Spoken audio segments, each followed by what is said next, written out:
உன்னை தேடி வந்திருக்கேன். கொஞ்சம் பசி போக்குற இந்த பாளையத்தான் பசியோட உன் வாசல் வந்திருக்கேன். என் கையில ஆகாரம் இருந்து உன் கையால சாப்பிடணும்னு வந்திருக்கேன்.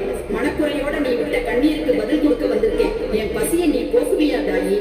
இருந்து பவானி அம்மா உன்னை தேடி வந்திருக்கேன். கொஞ்சம் பசி போக்குற இந்த பாளையத்தான் பசியோட உன் வாசல் வந்திருக்கேன். என் கையில ஆகாரம் இருந்து உன் கையால சாப்பிடணும்னு வந்திருக்கேன். மனக்குறையோட நீ விட்ட கண்ணீருக்கு பதில் கொடுக்க வந்திருக்கேன். என் பசியை நீ போக்குவியா தாயி?